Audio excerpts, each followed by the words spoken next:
Hello and welcome to episode 399 of the Thinking LSAT podcast. I'm Nathan Fox. With me is Ben Olson. We are the co-founders of LSATdemon.com and the LSAT Demon Daily podcast. As always, you can be LSAT famous. Just share news and ask questions via our website, thinkinglsat.com. This show is going to air on Monday, April 24th, which means that tomorrow, April 25th, is the deadline to register for the June LSAT. If your practice tests indicate you're ready, you should register. If your practice tests indicate that you're not ready, you should not register. If you haven't been taking practice tests, you should definitely not register. If you are registered for June but you're not ready, you can push it. No fee to push it to a future date as long as you do that before the registration deadline. So it's decision time for a lot of people about whether they want to take the June LSAT or not. And that should be driven entirely by your practice test scores, nothing else. I don't care what you're trying to do as far as like force something into a certain cycle or whatever. If you're not happy with your practice test, then you have no business registering for that test. Thursday, May 11th, 4 p.m. Pacific, 7 p.m. Eastern, I'm going to be teaching a free class called Got LSAT Swagger. I'm not sure exactly what's going to be on that agenda yet, but the idea there is that part of the reason why I have been able to be successful on standardized tests is that I think I'm going to do well. I think I might do some things to make me think I'm going to do well. So we're going to talk for that class again, Thursday, May 11th, 7 p.m. Eastern. It's a free class. We're going to talk about how you might be able to find your LSAT Swagger. All you need is a free LSAT Demon account. Just go to LSATdemon.com and sign up for a free account, or go to lsat.link/Nathan if you want to see all my free classes. You know, I think that's just a general life strategy, right? Be confident in what you're attempting to do. Confidence, yeah. I mean, it's like... they say it for, if you're going to try to ask somebody out, if you believe that they have a chance of saying yes, then you are, halfway there. If you think it's not going to work, then it's maybe not going to work. So you've got to find ways to convince yourself that the endeavors you are undertaking are going to be successful ones. Yeah, overconfidence can hurt you too, but I think it's like slightly above neutral, right? It's like, okay, I can do this. I realize that there's some potential weaknesses here, but I can do it, and let's go and give it a whirl. Yeah. Yeah. I find myself doing things where I believe I can do it. I kick ass sometimes on certain stupid trivia games, especially if it's multiple choice.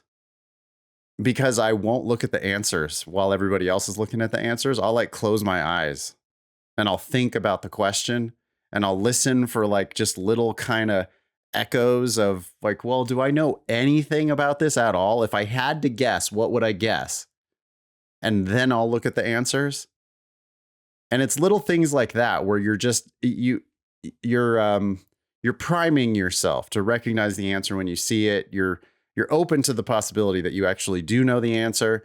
And especially on a multiple choice test, I think it's dangerous to just, go straight into the wrong answers, because the wrong answers are there to confuse you. They're chosen specifically because they would be good wrong answers. Anyway, lots more of that on Thursday, May 11th, if you want to come to that free class. Top of the agenda today, we have an email here from Caleb. Hey, Ben and Nathan. This past week, I took the April LSAT, my first official attempt. It felt exactly like another practice test to me, and I honestly enjoyed the experience. Thanks for encouraging us to think of it that way. Leading up to this test, I'd been doing quite a bit of drilling in logic games, and I felt really good about my ability to solve any game thrown at me. The only time I ever got questions wrong in logic games the only time I ever get questions wrong in LG these days is if I make a silly mistake of some sort with reading the question, but almost never because I simply missed something. Having confidence in my abilities for this section was big for me in taking this test. During my test, I had 2 RC sections, reading comps. They were okay, but I had a realization while working through them. There's no reason I can't be just as confident in RC as I am in LG. The answers are just as available to me because all the answers are in the passage. It really just comes down to how well I retain what I read. I don't think retention It's not, is that's the a issue. wrong word choice there. I'm going to say Caleb didn't mean retain. I think Caleb meant understand.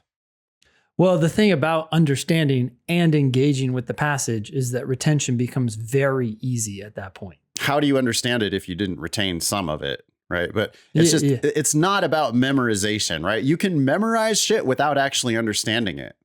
Yeah. You can memorize things that don't have any inherent logic or meaning, right?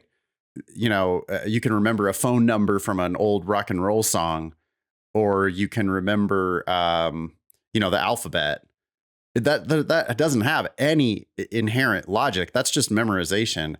And that's what I think most people mean when they're thinking about retention. So yeah, I don't think that Caleb really meant retention there. I think Caleb means if you read it for understanding and you actually understand one sentence and then you understand another sentence and you understand the way those sentences might bear on one another, then I think that's what Caleb actually meant by retention. But yeah, I mean, I do want to clarify something here, and that is when you try to understand a sentence and you actually come to understand it, what it becomes is a set of ideas. And ideas are exponentially easier to retain or remember than words listed in a sentence. Yeah, what's the thought there? We're not memorizing, the words the exact specific words that they used might not even matter. What do they want? Yeah. What are they trying to sell you on? And you can use synonyms when you tell me what they're trying to sell you on. You can use synonyms in the way you understand it. It's not memorization. It's comprehension. Totally different things. Well, and also in so many cases, the long ass sentence that they're conveying some idea with is way more complicated and heavy than the underlying idea. And once you understand it and translate it, you're like, oh, okay, so you don't think this plan's going to work. Got it. Yeah. That concept is way easier to retain and thus remember when you're going through the answers. Anyways, Caleb continues, I know this isn't news to you. You actively teach this mindset, but making this connection while working to the test and feeling frustrated that I couldn't remember something from the passage brought the clarity I needed. Now, in preparation for the June test, I'll be drilling RC with the same goals as I had with LG, perfection and confidence. There's no reason I can't get to the point where if I read something, I remember it. It's a function of exercising my mind till doing it is second nature, no differently than how I achieve that with logic games. Thanks for pushing me to approach this test head on rather than resorting to tricks. The LSAT can't stop me, Caleb. Hey, Caleb, nice. I'm glad that you're pushing this mindset even further, right? Life is constantly learning something and then learning how, oh wait, I'm only executing it 70% of the way that I could. And then you learn again, you could go further and further. But it does seem like Caleb keeps coming back to this idea of remembering. And Caleb, I think you need to shift your focus more to understanding. Yeah. I think you understand that, but on some level, you still keep referring it to your problem as, oh, I couldn't remember what was in the passage. That's not going to happen to you. When you understand what's being said, you translate it into real ideas that make sense to you, and they're usually simpler than the way they're conveyed in the passage. And 3, you engage with that, right? Yeah. You're like, what do you think? Is that stupid? Makes sense? What? And then it'll be very easy to remember. That's how we understand it, is we engage with it. Caleb, in that last, or not almost very end sentence there, said, there's no reason I can't get to the point where if I read something, I remember it. And there's definitely a disconnect there in Caleb's process. I like what I'm hearing as far as Caleb's work ethic, and Caleb sounds like they're getting a little bit of swagger, which is fantastic. But if you think it's a separate thing to read it and then remember it, it doesn't sound like you're actually comprehending. You're not actually grappling with the meaning of it. You're not actually engaging with it. You're not actually personalizing it. I mean, what do you think about it? Yeah. You just read it. Don't try to remember it. Instead, react to it. What do you think about it? Is this a good idea? Is this a bad idea? Is this true in real life? Is this contrary to real life? Does this go against everything you've ever learned? Or is this exactly something you've been hearing for your entire life? Are they making an argument? If they're making an argument, are they making a good argument or are they making a bad argument? Like, you got to wake the fuck up. It's not just reading and then it's a separate process of, well, I've got to make sure that I can remember all that so that I can regurgitate it on a test. That's what you did in a bunch of shitty high school and college classes. This is much more about real comprehension. Means that you're going to read it and you're going to feel some sort of a way about it. You're going to think something about it. And when you have those thoughts and those feelings, then you're not going to have any problem remembering it because you've internalized it. You're reacting to it. You know, what's funny is yesterday I had that free reading comp class that we had been talking about on the podcast. Yeah. And one of the questions asked, which one of the following things is something that the author of the passage attributed to Marcuse? Marcuse was one of the theorists being talked about in the passage. And the most tempting wrong answer was something that the author did not attribute to Marcuse. It's something that the author inferred from Marcuse's claims, right? But the funny thing was, as I read the passage, when the author inferred that from Marcuse's claims, I objected. I was like, I don't think Marcuse is saying that. And I don't think that follows from what Marcuse said. Right. And so I clearly had this beef with the author on that point. The most tempting wrong answer in one of the questions was something that a lot of people thought the author was saying that Marcuse said. And I said, no, it's something that the author inferred from Marcuse's claims. And it's not like, as I was reading the passage, I'm like, well, they're probably going to ask about whether or not this was a claim from Marcuse or not. It's just part of active reading. Right. Active reading is when you see that the author is maybe putting words in Marcuse's mouth, you spring to Marcuse's defense right there in the moment. And you go, yeah, wait, nah. Marcuse said these other things that you've told me Marcuse said. Yeah. This is you trying to extrapolate from what Marcuse said. And if Marcuse didn't necessarily say that, then that's just you saying that. And then sure enough, they ask a question where there's a tempting wrong answer that, leads to that. Yeah, you making that mistake. It's just because you didn't engage with it enough in the first place. It's certainly not about remembering, right? Like if in fact, if you remembered that was in the passage. That's the answer. Like, it's almost verbatim. It's verbatim from the passage. It's just the way it was presented. Yeah. It's not a claim that's attributed to Marcuse. Anyways, that happens all the time. I mean, I remember an example you were giving of this really obscure fact that the passage threw in there about boating or something. I can't remember, a river or something. And everybody was upset because one of the questions was about this obscure fact. But as you had read the passage, you were like, what the fuck? Why are you mentioning that? And it's that reaction that makes it so easy for you to remember when, I think it was like the last question of the passage too, right? So people are somewhat distant from the passage at that point, and they're like, hey, why the hell is the LSAT cheating here and asking a question about some dumb side comment? And it's like, yeah, but if you're engaged, you're going to have reactions to that kind of shit and then very easily remember it because it's the thing you took issue with. Anyways. Yeah, because you felt some kind of way about it. Yeah. That's what reading comprehension really is. Hey, congratulations. You had a big group for that free reading comp class yesterday. Yeah. Is it too late for people who missed it, or is there a recording that people can watch? No, there's a recording. They can definitely go to lsatdemon.com/classes. If you don't have a Demon free account, you can create one and then just search for my name. You'll find it. It's an RC class. It was on April 17th. 2023. Probably just scroll because it's right there. It's going to be the most recent one, right? If you go to lsatdemon.com/classes and you're signed in, you're going to see all of the classes that you have access to. and you're probably going to see recorded classes for like months and years, even if you just signed up today. So lsatdemon.com, sign up for a free account. There's so much help there for free. You really have no excuse if you're not taking advantage of all of those free classes. Hope they're useful to you. Next email is from Connor. It says, should I retest if I had an issue during the LSAT? Hi, Ben and Nathan. My name is Connor, and I'm a Demon student. I just took the April LSAT and had a proctor issue during the exam. These come up from time to time. We hear about all of them, right? Anytime anybody's proctor ever fucks up, we hear it. So it sounds like there are more proctor U issues than there actually are. But Connor had one of those problems. Sure. During intermission, Connor says, I checked back in well before the time was up. After doing so, I was stuck in the, quote, waiting room for over an hour, unable to get any help from my proctor to resume the test, even though I asked multiple times. Finally, a different proctor entered the password so I could continue. This kind of threw my focus in the next section.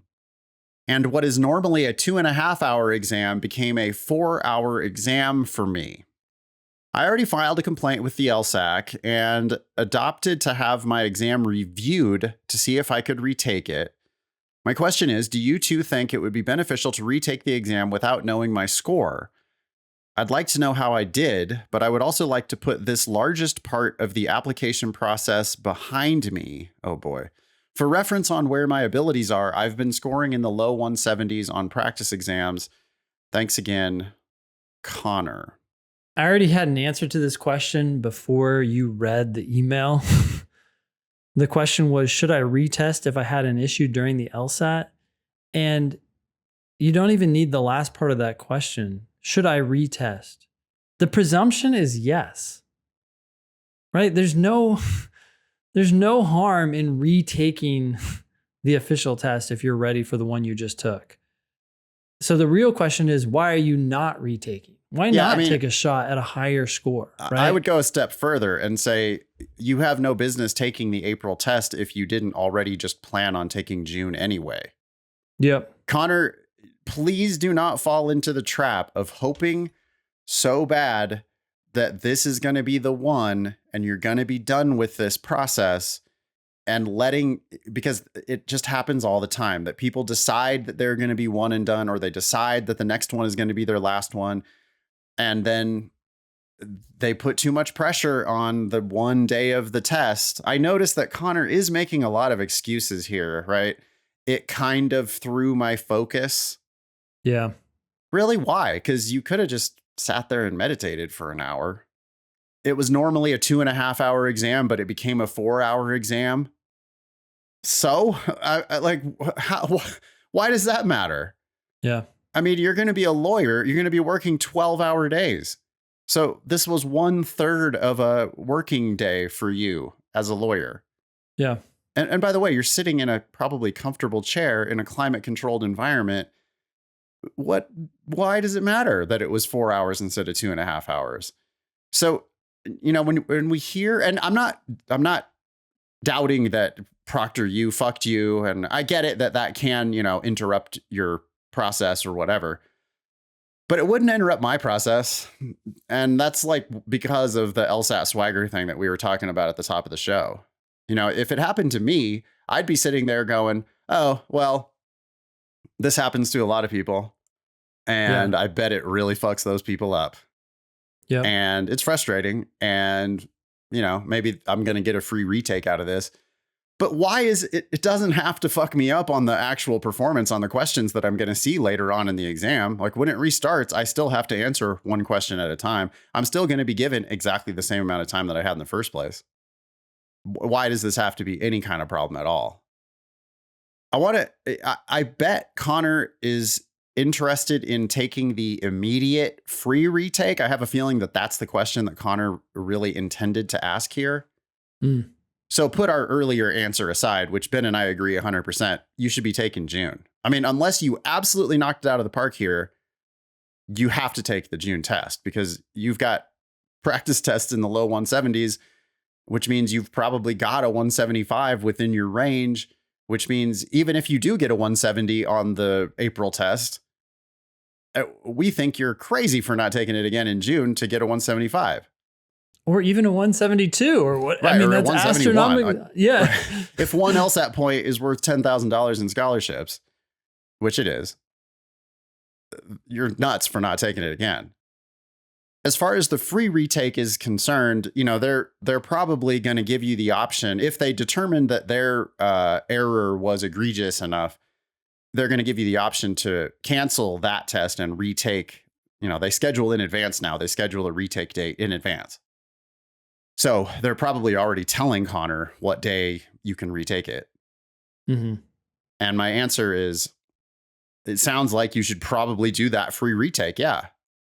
Because you don't think you did your best. Well, only your best one's going to count. So if you are convinced that you didn't crack 170s on this, then yeah, I think you should take that free retake.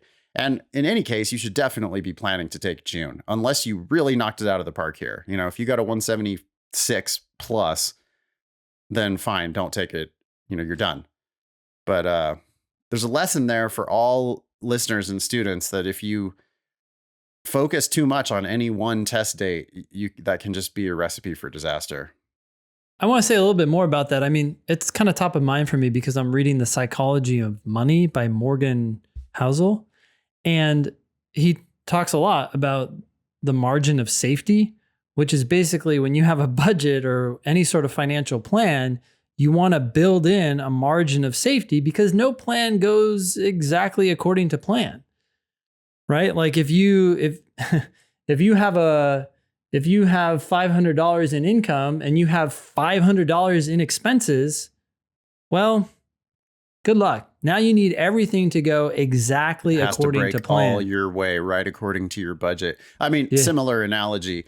You technically don't have to be at your gate until, 10 seconds before the door closes if you're trying to fly, right? Yep. And so, you might arrive at security while, your plane could be almost done boarding. And so you could cut it as close as you want to cut it. You could definitely arrive at the very last minute. Half the time the flight's delayed and you feel like a genius. But the other half of the time, the flight's on time and you're not because anything happens to you. The TSA line's a little longer than usual at that time of day. TSA pre is just closed. I had that happen to me the other day. And you forgot something at home, so you were 5 minutes away from the airport and you had to drive back in the other direction to go get your ID. Any number of things can happen, and they do happen. And that seems kind of like what Connor's trying to do there with that just, one and done mindset. Yeah, let's do exactly what's needed and nothing more. And everyone, like you said, if you're going to take April, you should be signed up for June. That's your margin of safety at a minimum. Yeah. In a legal context, it has direct application because good lawyers do not do the bare minimum. They don't just do the trial at hand. They're also anticipating a potential appeal. Absolutely. And how do you not fuck yourself in trial by saying a bunch of shit that's going to immediately end your case on appeal, right? Right. So, and you don't you look at your client and you've got one reason why your client should win. And hey, look, I'm really confident in this thing, and this judge is going to go with your brief. You know? This is just this. Here's the one reason why I'm not guilty. And instead, it needs to be like, well, I definitely didn't do it. And even if I did do it, it wasn't my fault. And even if it was my fault, you didn't suffer any damages. And even if you did suffer damages, you don't have standing to bring this. You've got to make every possible case because your first or second or third one might not win. Yeah. And that's the people that you're up against. As you compete for seats and scholarship dollars in law school, those are the people that you're up against. You're up against people who are going to take it 3 times this cycle and 5 times once they've crossed the cycle reset boundary. And you're going to be competing against people who had multiple shots at it and only their high score counts. You really what did he say? He said, I would like to put this largest part of the application process behind me. That's true for everybody. nobody wants to stay in LSAT purgatory forever, but you got to be willing to go the long haul. When you go in and file a motion for summary judgment, you're hoping that the case is going to get dismissed. But you also have to be preparing for the possibility that your brilliant motion is not going to be granted.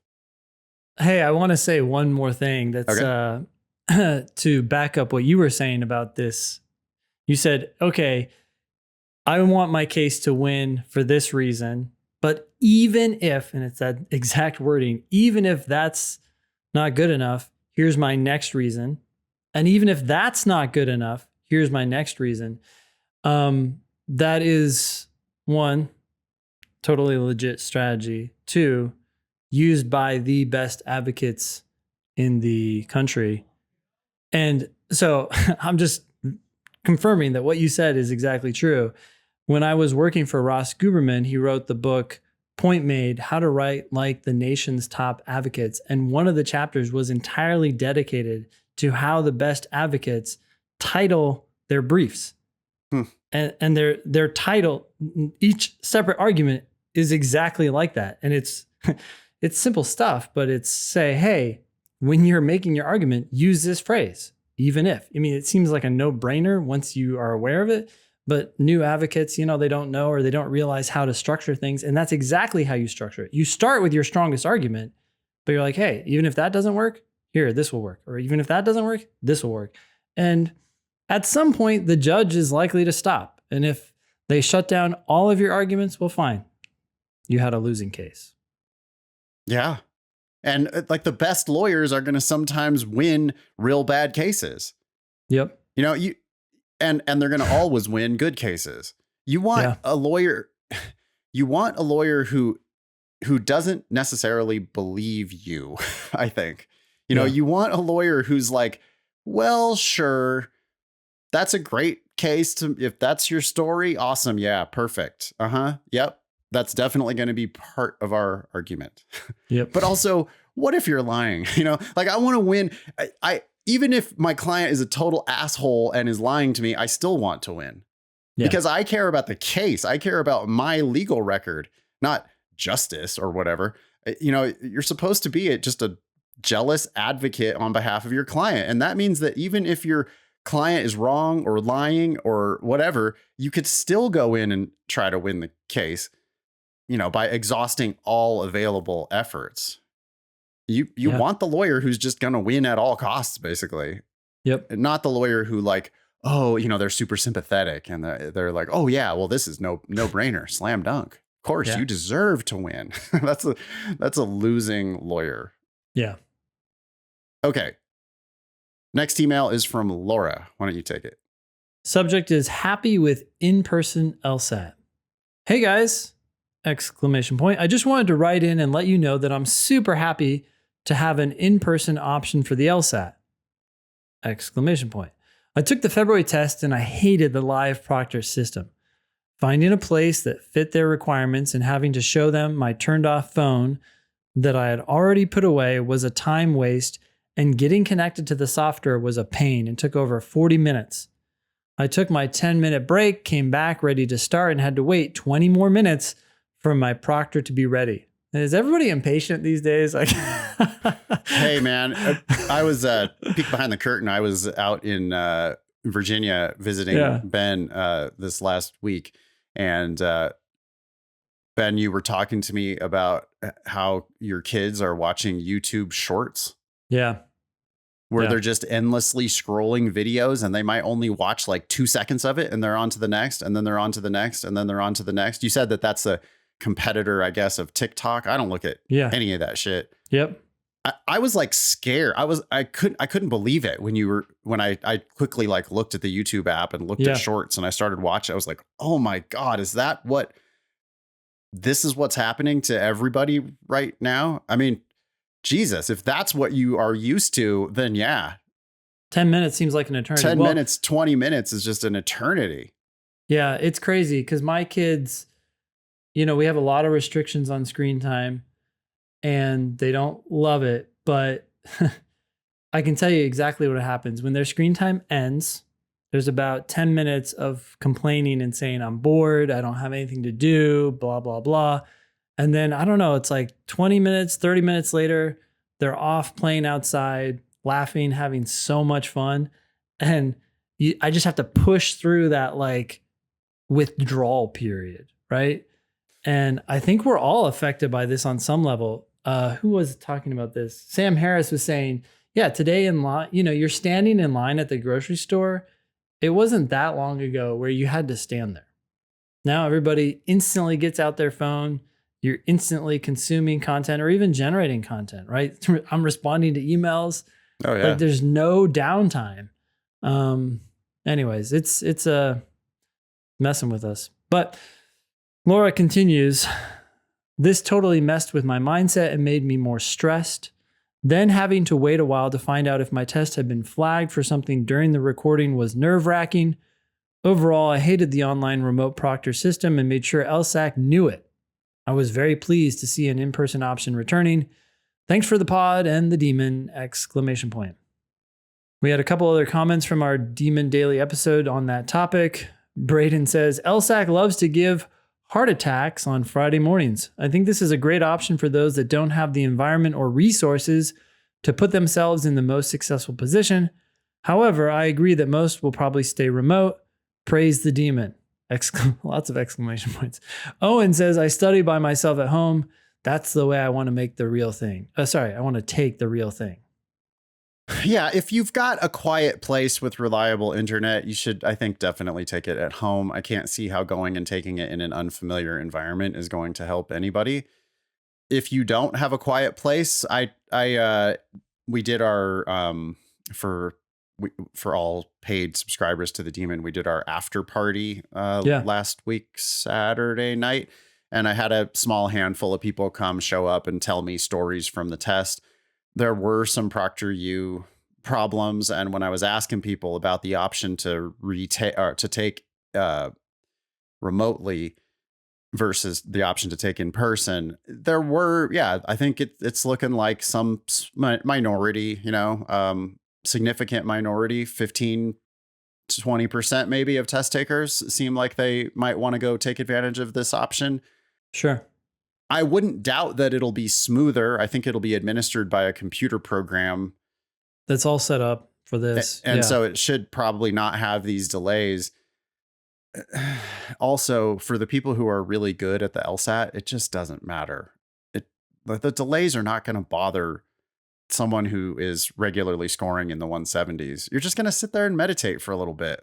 I mean, this is yet another reason why people should try to do a little bit of mindfulness. We have some of it built into the Demon for Demon subscribers. There's more of that to come, by the way. I just think it can really be a superpower. I took 2 flights yesterday. I was in airports. I was on transportation. I had the smoothest it was the easiest possible day. It was no problem at all. I meditated a little bit. It was great. Nice. It's awesome. It's like, it just makes time fly. You feel like you're doing something totally productive. It makes you much easier to deal with all manner of irritations and distractions. I think most of these issues can just go away if people get better control of their mental game. One benefit that I always find myself getting from meditation is, ironically, in most cases, it seems like meditation is directing me to let everything go. But by clearing the slate, it makes my long to-do list, it makes the things on my long to-do list that are actually going to move the needle, that actually matter, rise to the top. It surprises me how much I can still get caught up in the day-to-day or the stupid stuff that doesn't matter. Then I go take a 10-minute meditation. I'm not explicitly thinking about that at all. In fact, being directed not to think about that. Like, let it go, focus on your breathing, focus on whatever. And then it's like, the most important thing kind of percolates to the top. And it's like, that's what I need to do. So it's immensely valuable in terms of time. Like, a lot of people, I think, say, wait, I don't have 10 minutes. I got to get all this shit done. That is probably a misperception of reality. And so when you take those 10 minutes, if it allows you to then really come back and hit the things that really matter, well, then it was worth every second that you spent doing that. It's like the LSAT, you spend time and bring up your score. It's worth all that effort because it just has such a dramatic impact down the road. Yeah. For me, the benefit doesn't come as much. Well, the meditating itself is super relaxing and I instantly, feel calmer when I do it. Mm-hmm. But the big learning comes when you're not meditating, when you catch yourself. So Sure. for me, Yeah. Awareness of for sure. yeah, all I do when I meditate is I try to focus on a thing. So frequently my breath, sometimes background sounds, maybe I'll use a meditation bell. You could focus on a certain like words. There's a bunch of different ways that you could meditate, but for me, they're all the same. Anything Right. that comes into consciousness, pain, Focus, light. well, choose a thing, right? Yeah. And focus on that thing. It could be the feeling of your butt in the chair or your feeling of your hands on your lap Mm-hmm. or whatever, but you're going to try to stay with that experience and only think about that experience. And the point is to notice how often you're distracted from that experience. Your mind is constantly trying to solve problems, which includes creating problems. It's just like, what about this? What about this other thing? Hey, you got to think about this. Oh, here's this, what's for dinner? And it's just like your mind is awesome, right? It's like just incredibly powerful and awesome in the literal definition of the word, right? It's like kind of scary Mm-hmm. how powerful your mind actually is. And the fact that you're like thinking about booking a hotel room for a wedding at the same time that you're supposed to be trying to work on an LSAT problem, right? We can fix that by practicing directing our attention. So when I meditate, I get distracted 100 times, 1,000 times. And that's the whole point of it, is that I'm just noticing when I get distracted and then I'm bringing myself back to the thing that I've decided I'm going to pay attention to for this short amount of time that I'm doing this meditation. On the LSAT, you hopefully will be able to catch yourself when you're daydreaming, catch yourself when you're getting caught up in scary thoughts, right? Oh, if I don't get the score I need to get on this test, I'm going to have to take it again. That's going to be a hassle. It's going to cost me $210. It's going to take another 3 months. I'm never going to get into the law school I want to get myself into. And, by practicing meditation when you're not doing the LSAT, then the idea is that you're going to be able to nip that type of thing in the bud. You're never going to totally avoid it, but you're going to get better at noticing when your attention has fallen off so that you can then just calmly bring your attention back to the thing that you're supposed to be doing. And that's key there too, calmly, right? A lot of times people, when they first start, they realize they're distracted. And that itself, that realization leads to frustration. And it's like, no, that's okay. Think about what you do want, not what you don't want when you're meditating, right? So it's not like you're trying to keep distractions out. That's not what you're doing. You're trying to focus on your breath or your sounds or your physical sensation or whatever it is that you've decided to pay attention to. The guy on Calm, Jeff Warren, I think his name is, he calls it a home base. So you're paying attention to your home base, and then you will get distracted. And the game is, how quickly can you notice that you got distracted and return to your home base? The crazy thing too is your mind is not constrained by space-time. So if you're out in left field, you can instantly get back to home. It's not like you have to run back. You can just say whoop and come immediately back. It's crazy what you can learn. I noticed that with my meditation practice, that when I might take weeks or months off sometimes, right? I like meditation. I think it's good for me.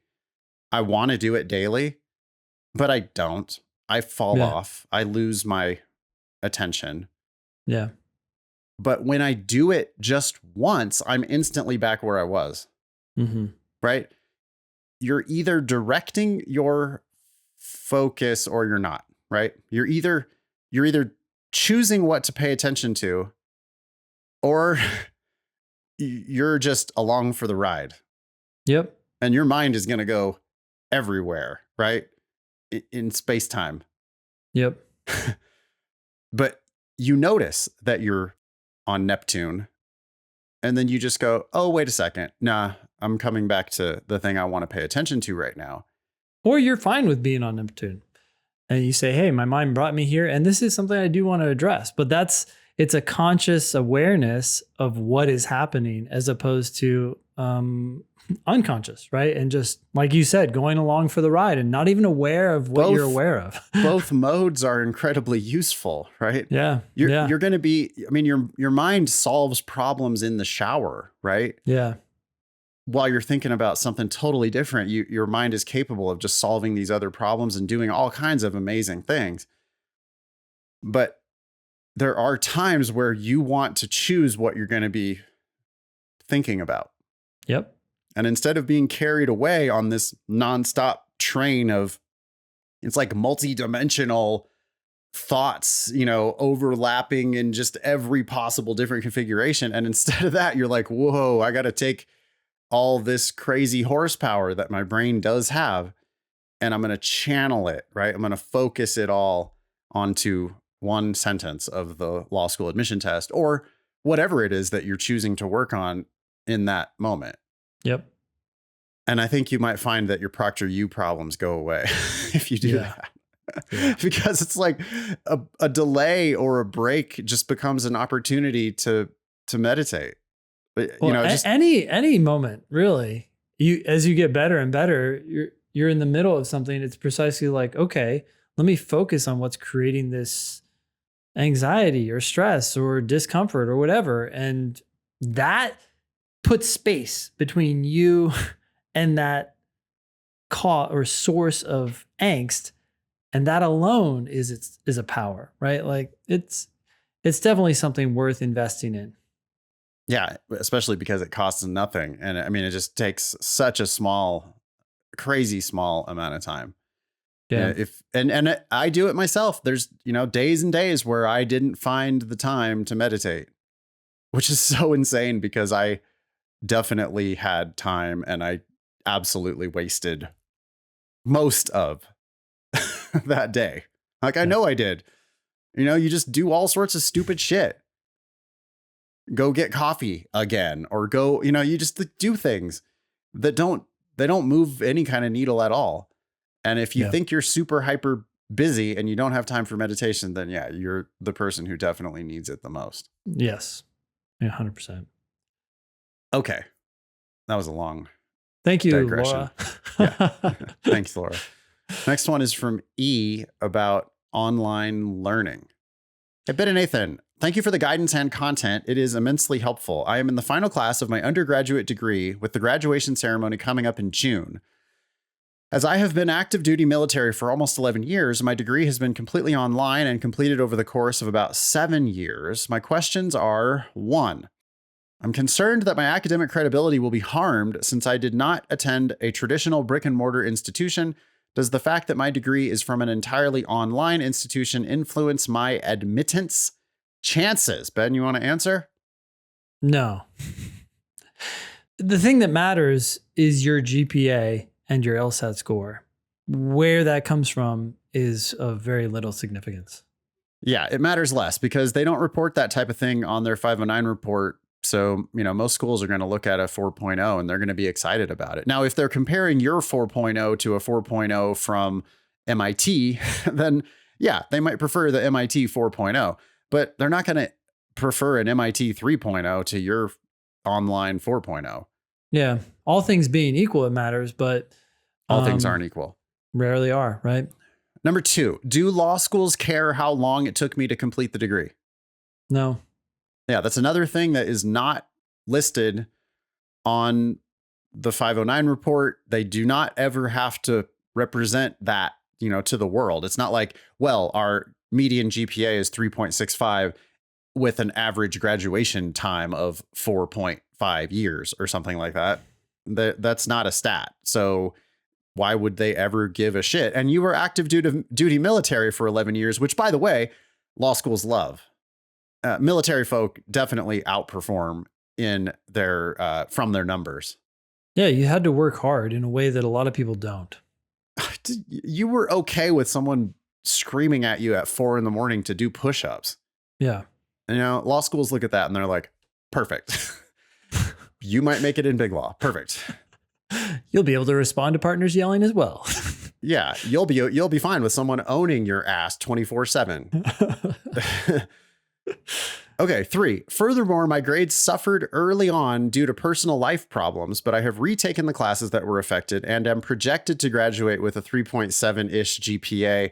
I got some bad news for you there, E. Unless you can get those previous grades taken off of your transcript entirely, when you get your LSAC GPA, it's probably going to go down a little bit because of these retakes. Not as much as if you hadn't retaken the class, but basically LSAC is going to count both of those grades, the F and the A, and your school might be disregarding the F and just counting the A. LSAC's not going to do that, so that's going to be not great for you. Should I write an addendum addressing this as well as why the overall timeline is so long? Okay, don't address why the overall timeline is so long. It's not important. And most people, when they start talking in addendums, they end up hurting themselves. You can and probably should address the grade increase, but again, we're going to stick to facts here. So you say something like, my last 2 years in school, I got a 3 point whatever it actually is. This better reflects my academic potential. Done. That's it. It's 1 sentence, 2 sentences. No. Well, so in my personal life, I encountered blah, blah, blah. Nope. You're hurting yourself. I know the story makes sense to you and you feel, of course, very sympathetic to whatever happened to you, but other people will not hear it that way. So just don't talk about it. It depends on how you execute it. I want to push back a tiny bit on what you said. I feel like there might be a way that you can roll in the 7 years as part of what if the story sounds something like, I did my first 3 years of undergrad while I was doing very intensive work as an active duty military member. Well, then it could be implied that your low GPA is from that, but not explicitly stated. It's all about the execution, right? It's how we deliver these facts. Those are facts. And if you marshal the facts in the right way, they might start to look good. So you could allow the reader to infer that the active duty military thing is, it is why it took you a long time to graduate, but you could also maybe possibly get away with over my time. You have to find a way that's you're going to edit this, but something like, as I got closer to graduation or as I got past those first few years, I had learned how to balance the demands of the military with the demands of my college, years. And that's why I had a 4.0 during those last 3 years. Well, what's critical there is you're bringing in facts that are good for you. Right. And ironically, not presenting them as good for you. When you try to sell a fact, sometimes it immediately puts up a defense wall by the reader. But if you're presenting a fact as a introductory or side note, then it's much easier for that fact to slip in as a positive thing, right? It's like, oh. Whereas if you're trying to sell, and look at this, I did poorly because I was in the military. It's kind of like, okay. Yeah. I wasn't making any conclusions at all. Yes, exactly. I wasn't making any excuses. I was just arranging the facts in such a way that it's pretty easy to interpret them in a favorable light. Yeah. We get these questions about addendums all the time. People need to actually draft them and then send them in. Yeah, that would be way better. Because we can tell you, oh yeah, it sounds like you know how to not sound like a fool, and you're pretty close, or you're way off, cut it down to these 2 sentences. I don't know. It's hard in the abstract, but in general, people spill the beans and hurt themselves. P.S. says E. I didn't start out with the demon, unfortunately, and have taken a number of practice tests using other mediums. Is it possible now, or will it be possible, to input data for practice tests so the demon can have more data and learn more about how to drill and help me prepare? I wouldn't worry about it. Just the demon's going to start learning the second you start doing drilling, time sections, practice tests. Putting in data from previous practice tests is going to give you marginal benefit. You can do it. You can start a test and then go back and edit it, put in the answers that you did before. But to me, it just seems like a waste of time. Yeah. Instead, you should just move forward with new stuff and review the best you can using the daemon resources. Okay. Next email is going to be from Greg. This is Pearls versus Turds for episode 399. In 400 episodes of the Demon, we've done this now 100 and close to 125 times. The scoreboard's not looking good. 25 pearls, 72 turds, 26 ties, and Greg has something to that he wants us to weigh in on. Okay.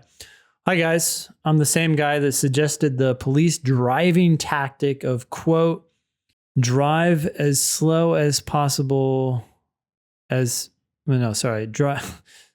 Well, here's the tactic. Slow as possible, fast as necessary. Okay. For a method by which to proceed through the LSAT. You guys didn't agree, and now I see how it doesn't make sense. We have another acronym in police driving called SIPDE. It stands for search, identify, predict, decide, execute. Phrasing. Jesus Christ. Yeah. They might want to rethink the last one. Execute. Fuck. Okay. Jeez. Yeah. All right.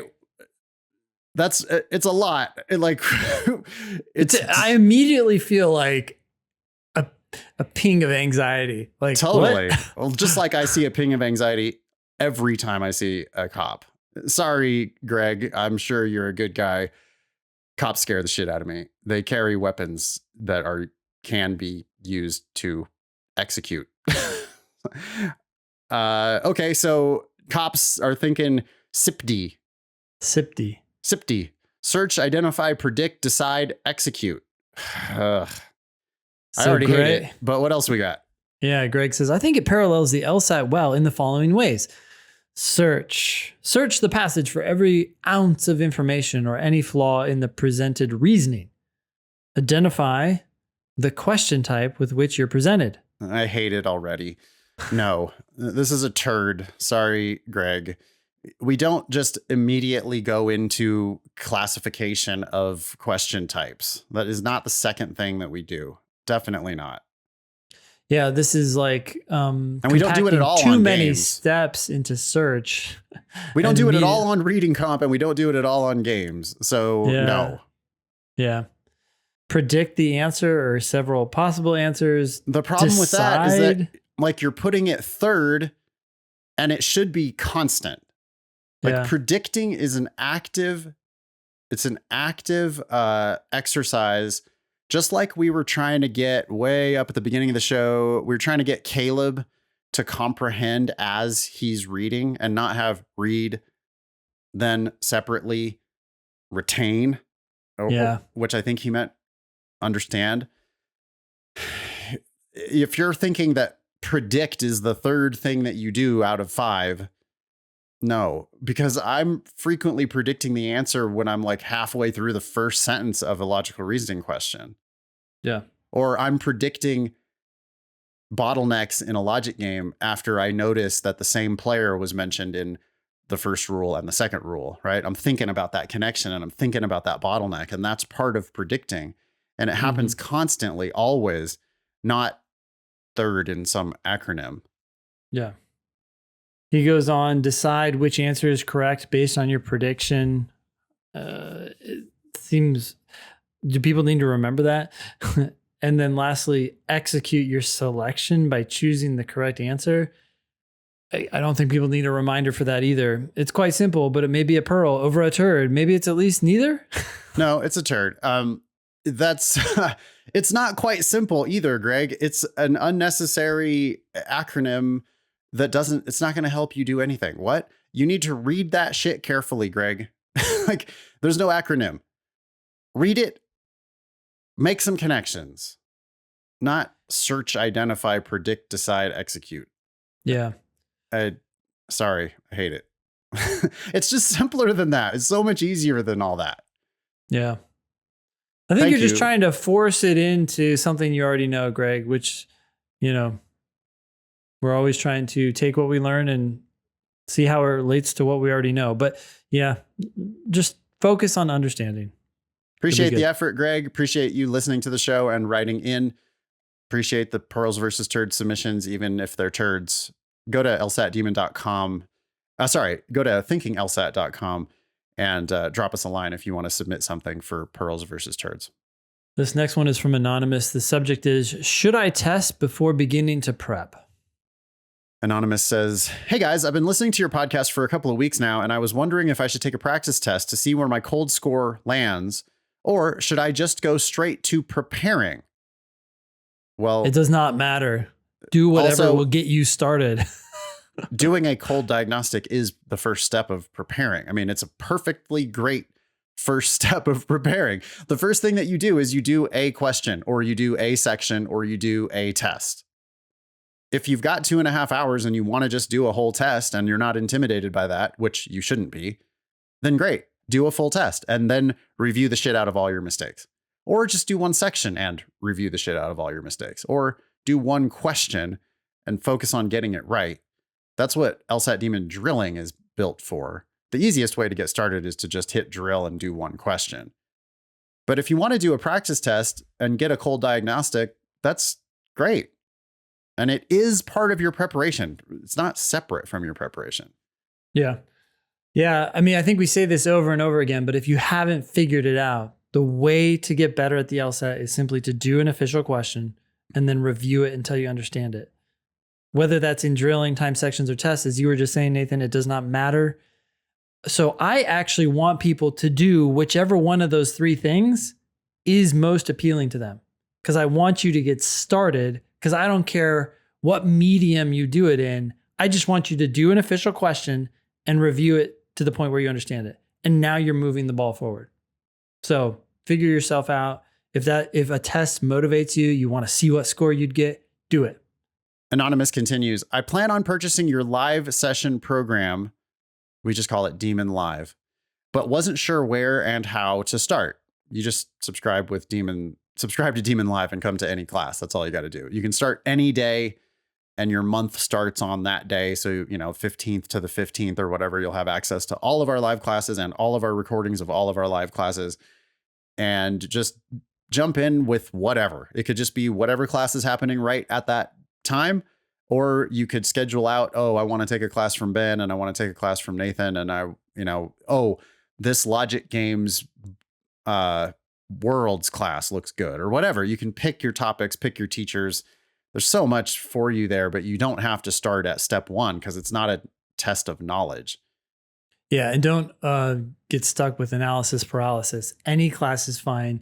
If you don't like it, if you go in and you're like, whoa, I feel lost, you should ask the teacher questions. But if you feel lost, you can leave. It's Zoom. So you leave and look for a fundamentals class or something like that. All our classes are rated from beginner to moderate to advanced, and you can just try a different class. Come late, leave early, come lurk with your camera off and just watch for a little while, or watch a recording of previous classes and see if you like how the recorded class worked before you sign up for the live class. You can use these classes in a million different ways, but really you just show up. You can't do it wrong. Anonymous continues, I graduated with a 3.5 GPA, so I definitely understand the importance of scoring fairly high. That really makes no sense. I think Anonymous is trying to say I'm a splitter because 3.5 is not that great for top law schools, which is true. But whether you had a 3.0 or a 4.0, everybody needs the best score they can get, because it's just such a powerful lever, or wrecking ball, as we've called it previously on the show. I'm open to going to any school within the Dallas-Fort Worth area since I have a family I'd hate to uproot. Oh shit. You're going to do way, way worse things to your family than uproot them by going to law school and becoming a lawyer. Yeah. Like, if you're not willing to sacrifice a small bit of inconvenience of having to move to a different place so that you can start your law career on firmer footing, then just don't even do this at all. I get it. You've got a house, you got kids in school, you don't want to move. That's fine. And maybe you do find a unicorn perfect fit in the DFW area. But if you don't, it'd be insane to go to a lesser school for the wrong price. That's a terrible way to start your legal career. And you're going to do way, way worse things to your family by doing that than by moving them out of town.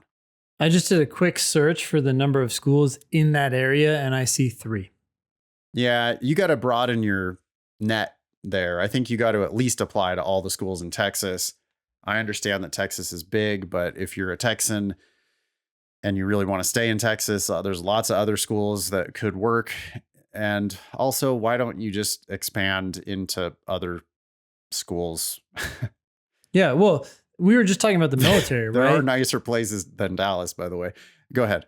Yeah, well, we were just talking about the military, and military families, they move every 2 years, sometimes more they just often. live with it and they get used to it. It's a new environment. There's a lot of benefits that can come absolutely. from that too. So I think you become way friendlier and more resilient by moving around. Yep. You're forced to learn how to make friends. I think you learn a lot about yourself. You learn that, you're still you, no matter where you go. You lose this idea that like, oh, if only I had moved to New York City, then everything would be totally different. Like, if you have moved around a lot, you realize that that's probably not the case. Being from the DFW area, SMU is considered a big thing down here. And after looking where it's ranked, I don't get it. Any thoughts? SMU is Southern Methodist University, right? Ranked 58th in the country. Southern Methodist is located in Dallas, Texas. It has a median LSAT of 164, median GPA of 3.71. It's ranked 50-something-th in the country. It's Hastings, basically. It's a fine school, but you need to go for free. Yeah, it's a mediocre law school that has to entice people with scholarships in order to go to their school. They give 96% of their students get some sort of a discount. 70% of those are less than half tuition, but 26% of the class is there on half or more scholarship. That's how they're able to attract, some of those. They've got a 75th percentile that's only 1 point higher than their 50th percentile, by the way, 165. So they're a school that is, struggling to maintain pretensions of being a big deal. But there's like not one person outside of the state of Texas who thinks that Southern Methodist is a big deal law school. So I'm on lsatdemon.com/scholarships. I put in 3.5 for the GPA and a 170. And the estimator is estimating based on last year's data. So it's not perfect, but it's estimating a full tuition scholarship with those numbers. For 169, it drops to more than half. But of course, every applicant's going to be different. And it's just an estimator using old data. But hey, maybe this correspondent could go for free. In which case, I'd feel a lot better about staying in the Dallas-Fort Worth area. Considered a big deal by whom? I mean, I don't understand. I don't understand why, like, you're saying in that, like, it's considered a big deal by them. If you go to their admissions office, then they're going to tell you stories about how it's a big deal. If you talk to their own 1Ls, the 1Ls are going to try to convince you that it's a big deal. Yeah. Any alum is going to try to convince you it's a big deal. You're just in an area where there's a lot of alums and students and faculty and staff, and there's a lot of people around there. So there's high, what do they call that in advertising? High recognition of that SMU brand, but in a very small area. Yeah. It probably does not open doors to big law, would be my guess. I don't think that probably some of the people go from SMU to big law, but it's not going to be like a shoo-in. You're going to have to do really well at SMU, I think, to get into the top Dallas law firms. Yeah. If you're okay doing public interest work or small firms or whatever, and, making a modest salary, then I'm sure that this school is perfectly fine. But if you have like giant, big aspirations, then I think you need to be thinking about University of Texas, because that's the one like truly national law school in Texas is going to be U of T. Yeah. Or UT, I should say. Do they say U of T or UT? I don't know. Who cares? Well, Texas in Austin. Well, here's another thing. Another thing to keep in mind, actually, even if you get a full ride to Southern Methodist, the estimator is saying you have an actual cost of $7,000, which means fees must be $7,000. Let me look at the, yep. I'm looking at the 509. Fees are $6,968. That's the highest I've ever heard. Yeah, I've seen higher, I think, but that is very high. Most are between 500 and 2,000. Even 2,000, I think, is a sham. We were just talking about this before the podcast I was gonna started. Say, tell the story about Maria's car.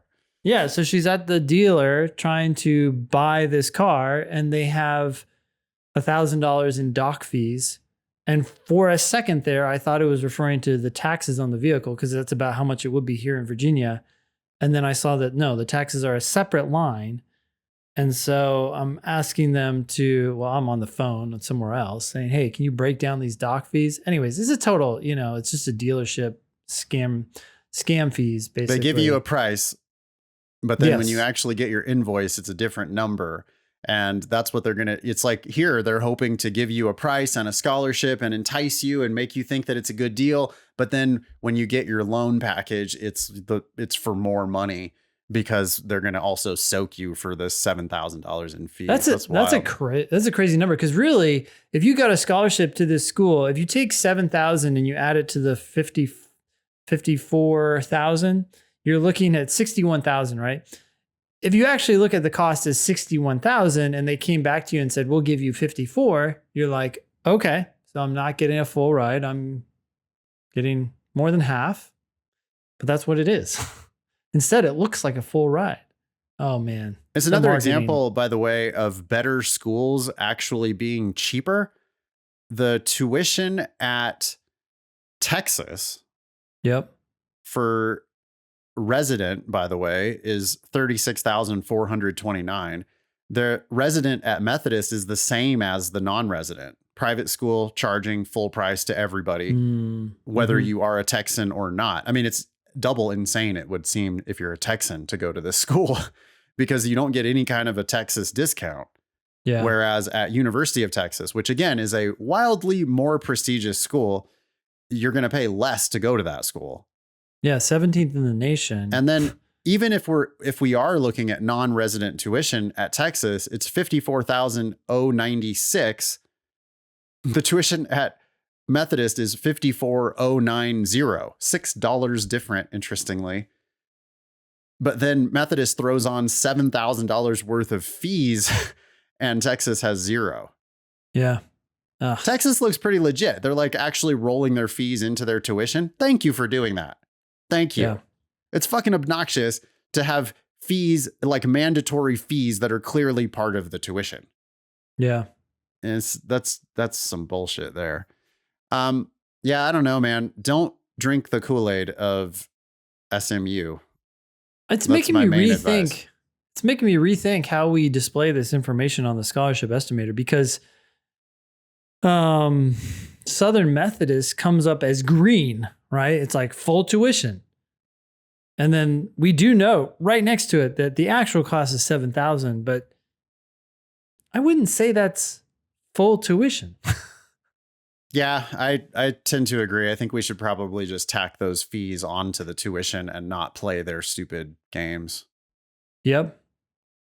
Thank you, Anonymous, for writing in. Oh, a couple airport complaints, just since you mentioned Dallas-Fort Worth. I flew through Dallas-Fort Worth on my way to DC and back both times. And on the way out, my flight from Reno was delayed. And I was on American Airlines, and they never stopped making announcements about how we're headed to our headquarters in Dallas-Fort Worth. And they were like selling it to the passengers as if it was somehow a benefit to us that we were going to Dallas-Fort Worth, the headquarters of American Airlines. Of course, my delayed flight gets into DFW and I have to make a transfer, what do I find out? My next flight is in a completely different terminal because American Airlines is so big at DFW that they have multiple terminals. So the fact that it was American Airlines headquarters actually was nothing but a bad thing for me as I run to the train, wait for 4 minutes for the train, get on the train, wait on the train for 12 minutes. I'm just constantly checking the time, looking at as the other flight is boarding. It's boarding, get off, fucking run. And, I'm so happy that I'm at the headquarters of American. Can anyone help me here? That was pretty awful. The other super shady airport thing that happened to me, I noticed yesterday. I was at LaGuardia. I actually went up from DC to New York for the weekend, and I was at LaGuardia Airport in Astoria, Queens, Brooklyn, New York. And I wasn't in Brooklyn. I was in Queens. But those motherfuckers in Terminal B, they had a super nice new entrance. And what happens is you come out of security and I can see that like the gates are over there, but coming out of security, I had to go the exact opposite way into a super, super nice mall.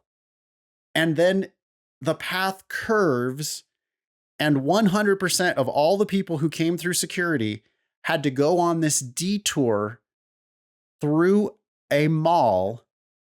And it wasn't like huge, but it was, it added a couple minutes to my attempt to get to the fucking gate.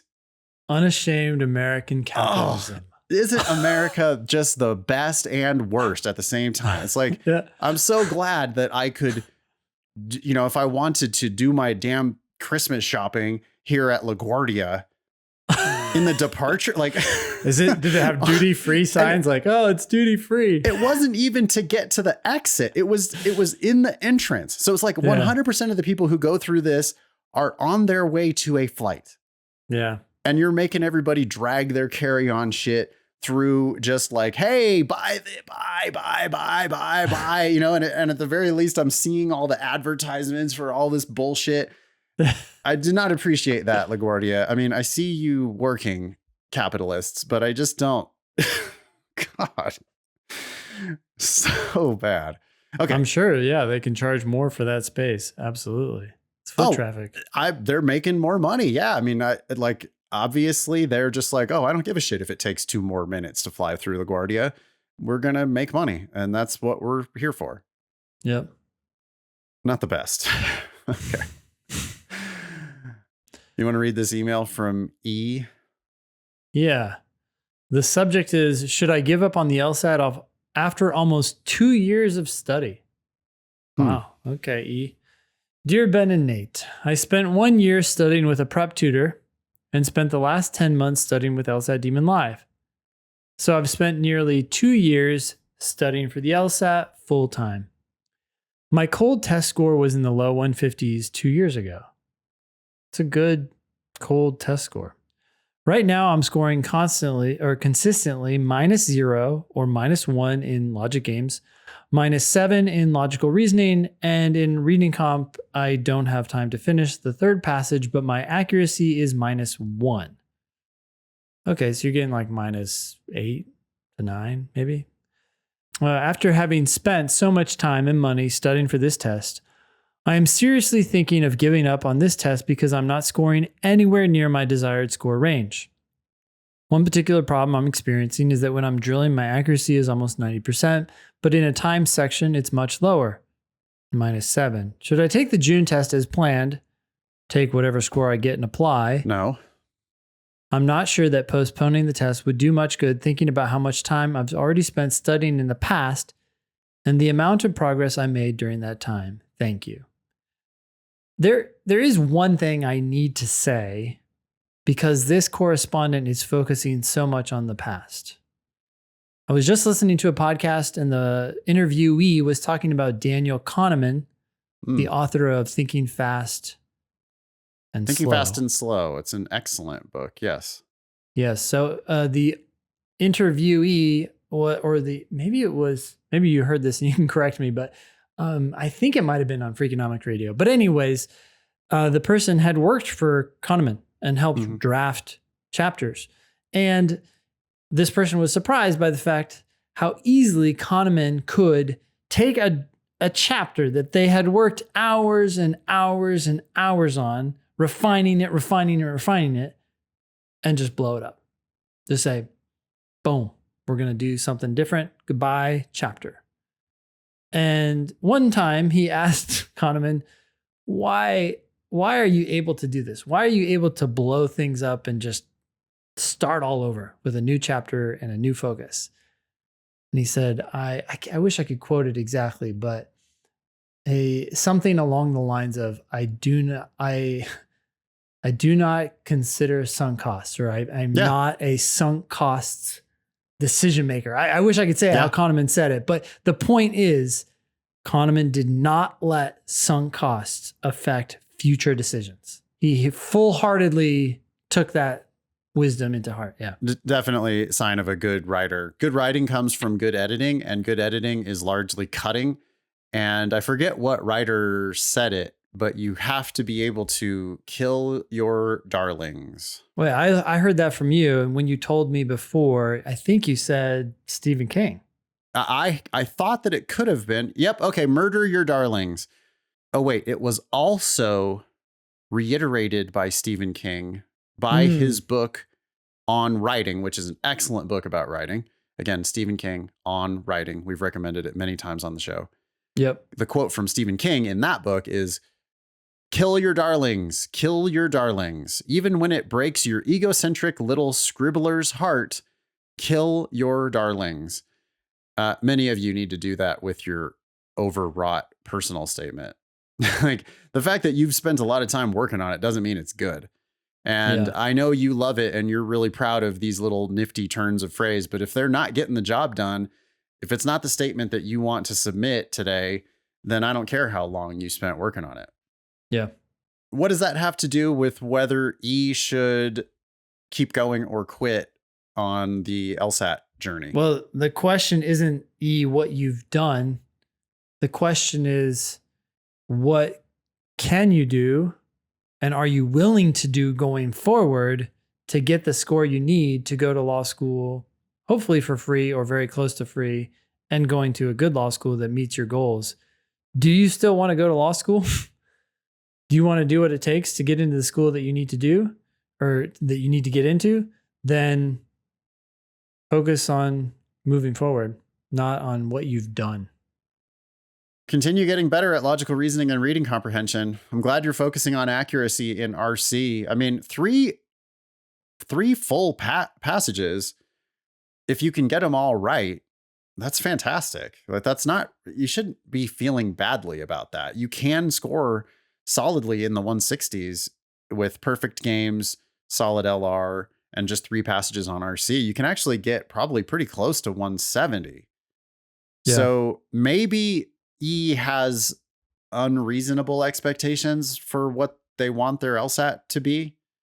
But yeah, we'd have to talk to you about how to move forward. I don't really think that the year spent with the tutor, the 10 months with it could have hurt you. That actually could have that pushed definitely you down. could have hurt you, because there's bad tutors saying crazy wild stuff about the LSAT.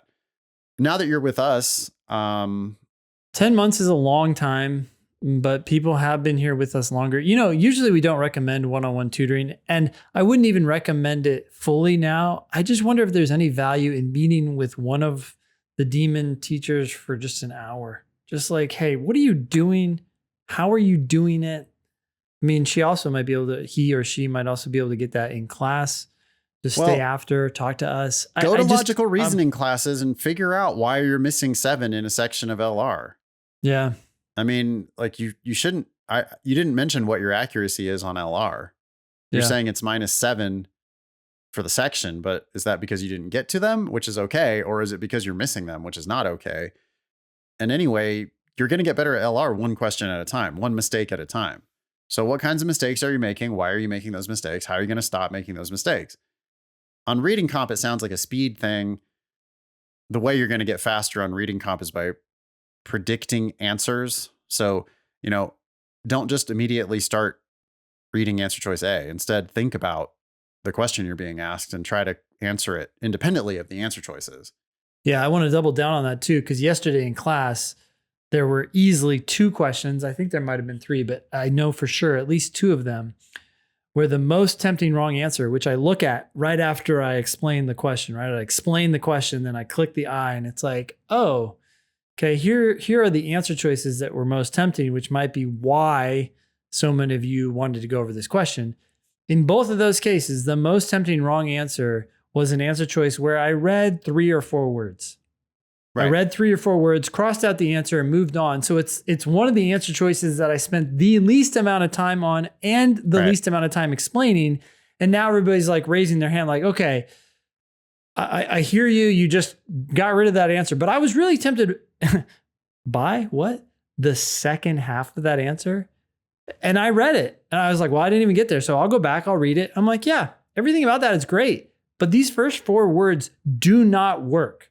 And if you don't see that, then you are getting sucked into things that turn out to be legit. In this case, that's not necessarily always the case. But think of how much faster you would have gone if you had gotten rid of that after 4 answers or 4 words, and you would have gotten it right. Make better predictions. If you don't have a prediction, maybe you don't even know what they asked, or you don't know what the passage said about the question that they're asking. So you got to make better predictions so that you can do what Ben did there, which is dismiss wrong answers quickly. The only place that I ever go fast on reading comp is by letting go of answers that are wrong after the first 3 or 4 words. I just get to do an easier version of the test because I can tell that answer is going to be wrong faster than other students can tell it's going to be wrong.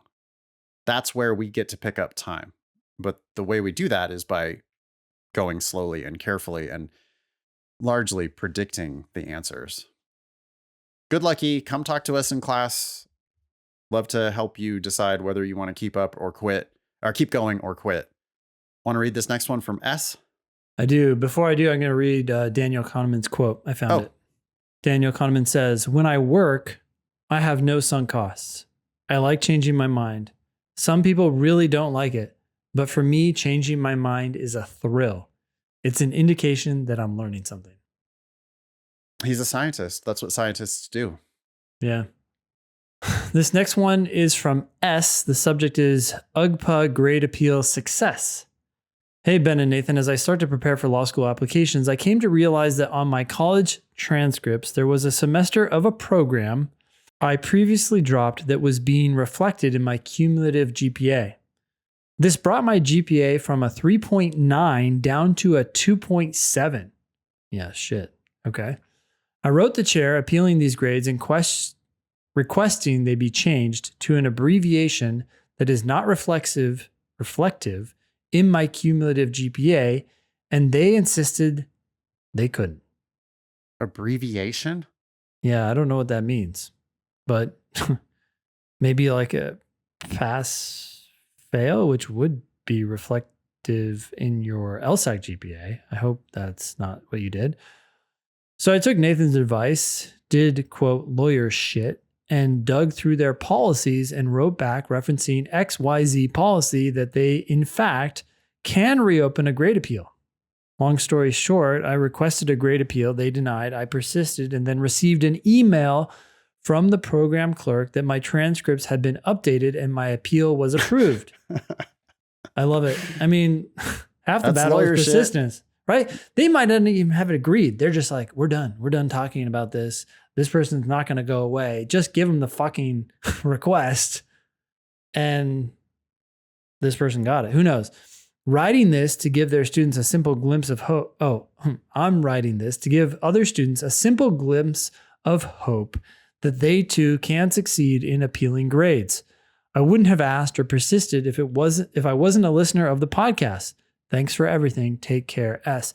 Hey, S, I hope that your abbreviation or whatever they gave you does not end up coming back to haunt you on the LSAT GPA calculation, but maybe I don't see how it's going to. It sounds like there's a whole semester that was just, they say they had dropped that semester, but apparently it didn't show up as dropped. And yeah, that is fantastic. You dug through their policies and you made an appeal. That is exactly lawyer shit. Yeah, you want to be the expert in the room. You don't want to be the person asking them, oh, do any of your policies account for this? And they probably just need justification to do what, like, they just want to get rid of you, right? They want to dispose of you. And they're scared, right? If they do something that their bosses are going to say, hey, why the fuck did you do that? Now they have cover. You need to give them cover. Yeah, sorry, please go ahead. Yeah, absolutely. And if you can't get one person to do it for you, then you just take it up the chain and you just keep going until you feel like you've exhausted all of your options. And if you don't want to do that type of hoop jumping, then you probably don't want to be a lawyer anyway. Yep. So I'm glad that people are getting shit changed on their transcripts. We're hearing more and more of these now. Yeah. That's fantastic. Why not? Why not correct the record, in a way that helps you? Yep. You're getting, there's evidence on the record that is bad for you, and you're going in and getting that evidence removed from your trial. Well, this reminds me of civil procedure and how sometimes the biggest part of a case has a lot more to do with what evidence is being admitted before the trial even begins. It's like you won or lost in procedure. Oh, completely. Not in the trial itself, because you got some evidence excluded, or actually you got some evidence included, and now it's like game over. That's where the actual litigation took place. It's so wildly important that that's like why people don't testify in their own criminal trials, right? The second you testify in your own criminal trial, then they can bring in all sorts of other shit about your character, whatever. Right. Yeah. And, the fact that you did in fact used to run a church of Satan or whatever it is, like that is probably not great evidence for you. And so that's why you just sit there and don't testify, even if you're totally innocent. Because, there's other shit that you're going to lose if it gets brought into trial. Yeah. So yeah, this is fantastic that you're practicing being a lawyer. This is an excellent little first baby lawyer step. I'm proud of you, S.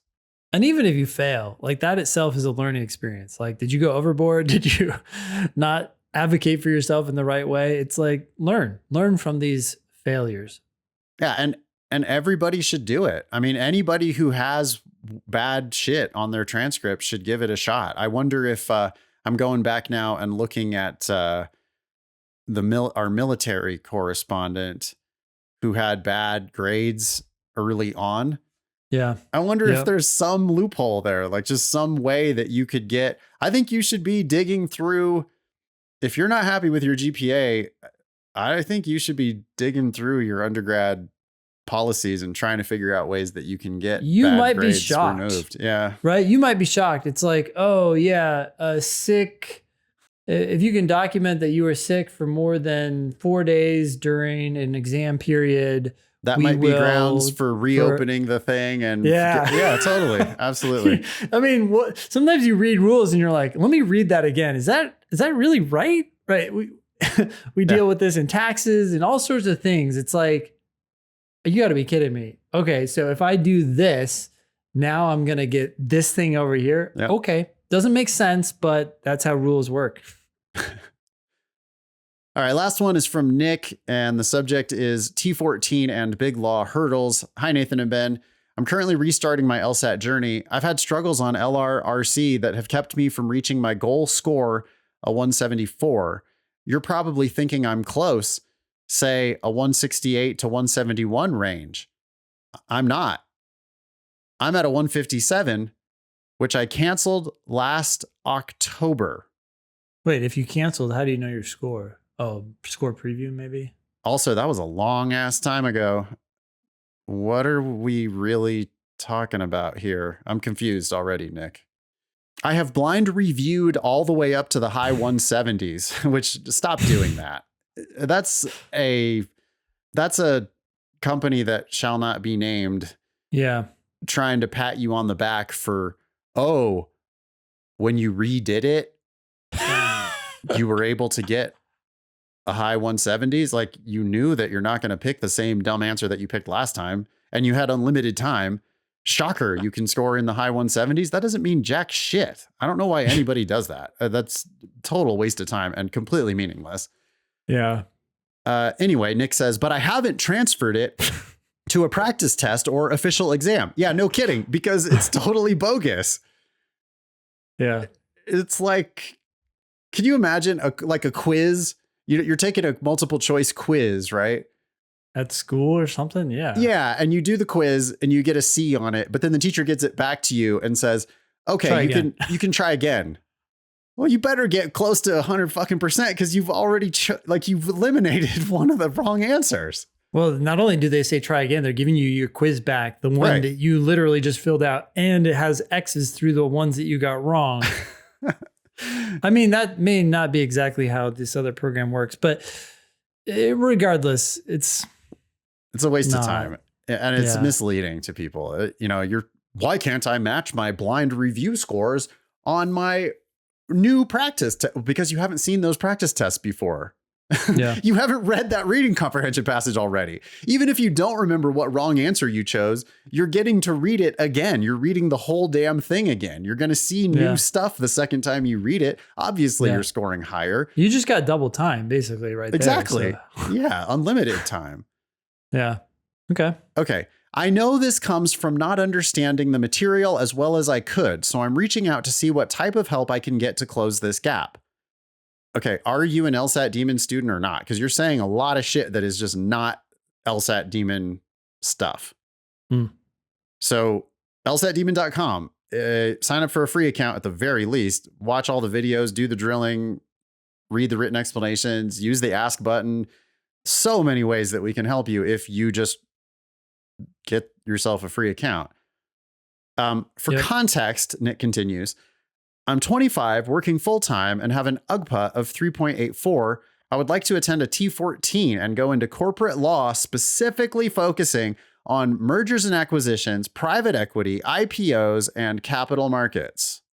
I currently work full-time at a Big Four accounting firm and hope to leverage this experience when applying for law school / big law internships and full-time positions. I'm 100% prepared to work as hard as possible to reach my goals. Any help would be appreciated. Nick. You got a lot of motivation, Nick. You need to direct that toward doing individual questions and reviewing the ones that you got wrong. You need something in the 170s if you're going to make it to this, these big law dreams. Because you have worked in Big Four accounting, it sounds like you know exactly what you're getting yourself into. So, you have my blessing, but you got to do better than whatever your previous LSAT prep was. I think we probably can blow your mind, but the fact that you're so focused on this weird blind review score indicates to me that you haven't yet been doing it our way at all. So I think you need to sign up for a Demon account. Yep. Try 1 month of the live program and just come talk to us. I think that we're going to correct a lot of misconceptions and put you on a much more productive path. By the way, giant red flag that you canceled a score last October and then you're not reporting recent practice test scores or anything. I mean, it's not helpful to take these 6-month breaks in your studying. So hopefully you'll get on the horse with us. And really all it's going to take, we understand that you're working. I really only want 1 high quality hour a day. Yep. So give it a shot with LSAT Demon Live. Try it for a month. You don't have a lot to lose. You can be LSAT famous. Please ask questions or share news with us at thinkinglsat.com. If you have questions about the LSAT Demon, email help@lsatdemon.com. I think you will find that we have the best customer service you have ever experienced. Check out our other podcast, LSAT Demon Daily. That was episode 399 of the Thinking LSAT podcast. Thanks all y'all for listening. Nice knowing you. Don't pay for law school.